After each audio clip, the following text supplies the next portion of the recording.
안녕하세요. 시트헌터입니다.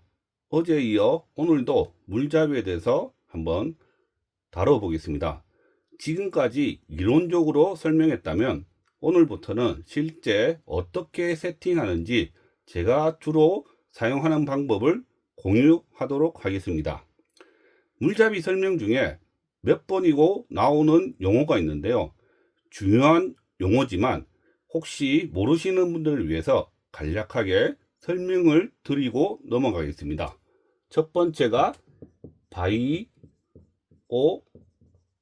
로드입니다. 영어로는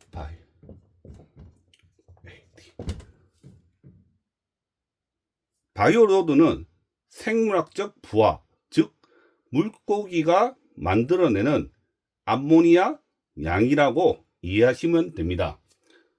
어항에 물고기를 넣었을 때 물고기 종류 또는 수량 또는 무게 또는 크기에 따라서 이 바이오로드는 다 달라집니다.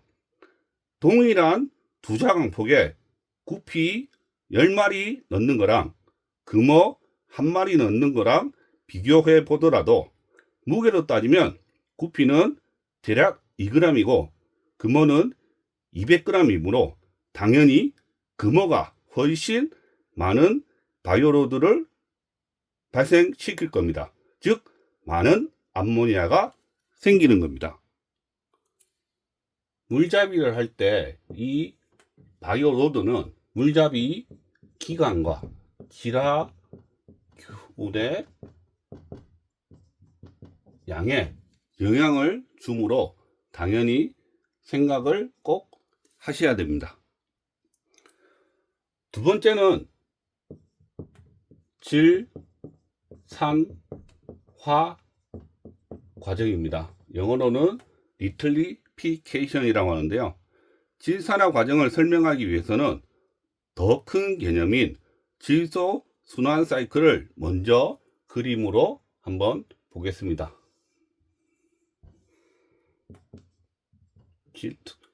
N2 질소고요. NH3 암모니아입니다. NO3 질산염이죠. 이 질소가 암모니아가 되는 걸 우리는 질소 고정이라고 부릅니다. 그리고 이 암모니아가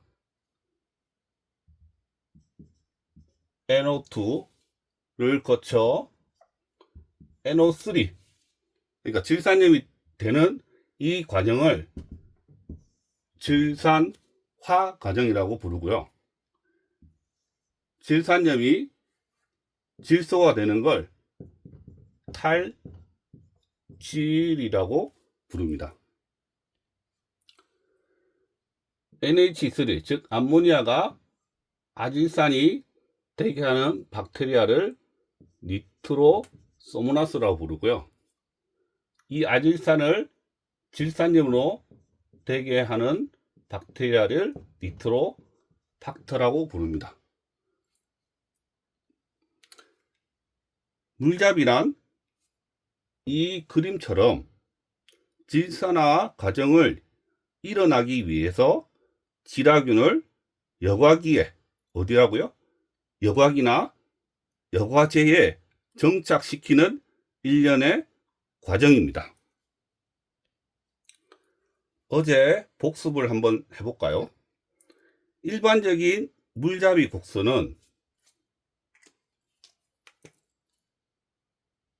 암모니아가 이렇게 증가했다가 니트로소모나스가 최대치가 되면 이렇게 줄어듭니다.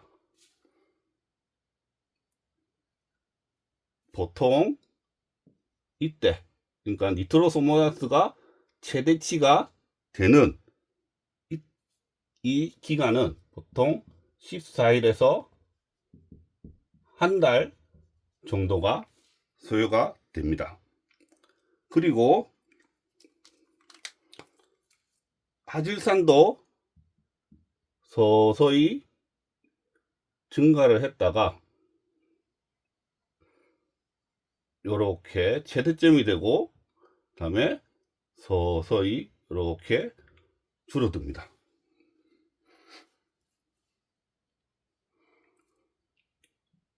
니트로박터가 이 최대점이 되는 시간은 보통 한 달에서 두 달 정도가 됩니다. 반면 질산염은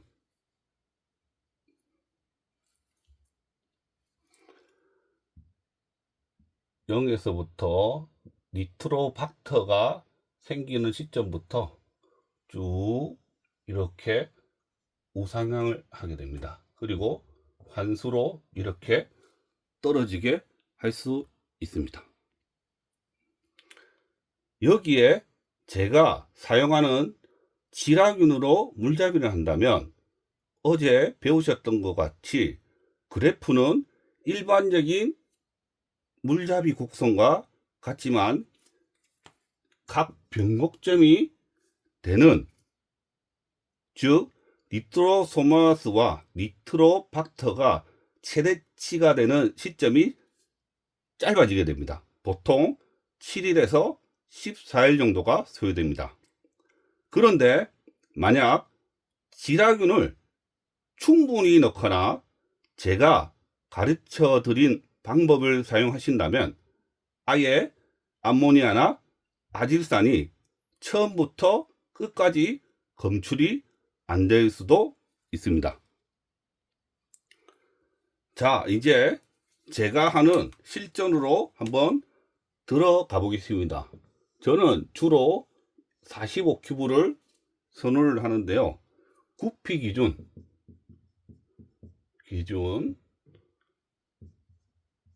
10에서 20마리를 넣을 예정입니다. 그럼 5g 정도의 질화균을 넣습니다.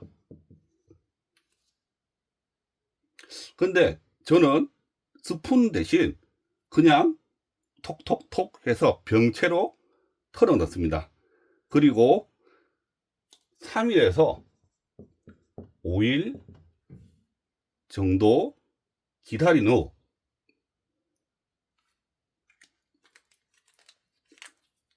50% 이상을 환수하고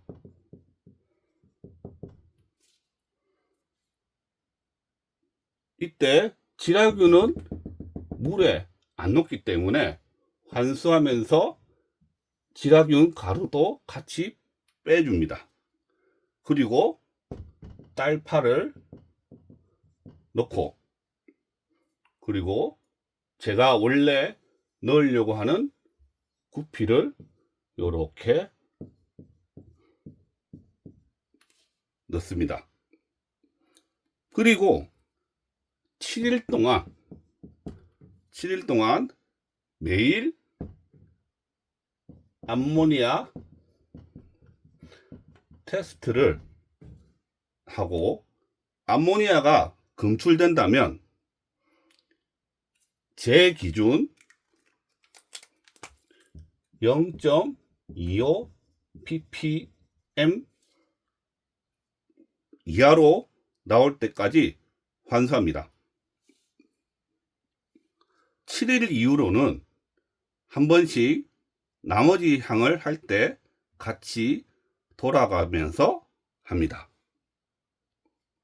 자, 두 번째는 45큐브 기준 안시 준성어 100마리를 넣으려고 세팅합니다. 여과기까지 전부 세팅을 하고 지라균을 넣습니다.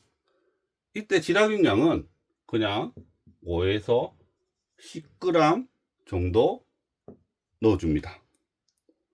그리고 나서 암모니아를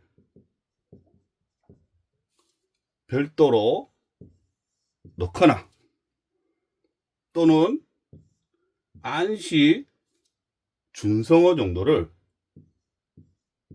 3마리 정도 넣어줍니다. 이유는 여과기에 5에서 10g보다 더 많은 질화균을 증식시키기 위해서입니다. 그리고 나서 암모니아를 넣었다면 그 암모니아가 0이 되거나, 보통 저는 한 2에서 3 ppm 정도 농도로 암모니아를 넣습니다. 안시를 넣었다면 7일 정도 기다린 후 암모니아 테스트를 했는데 0이라면 질산화 과정이 잘 돌아간다고 판단. 아까와 마찬가지로 50% 환수 후 딸파를 넣고 100마리를 한꺼번에 넣습니다. 그리고 나머지 관리는 위와 동일합니다.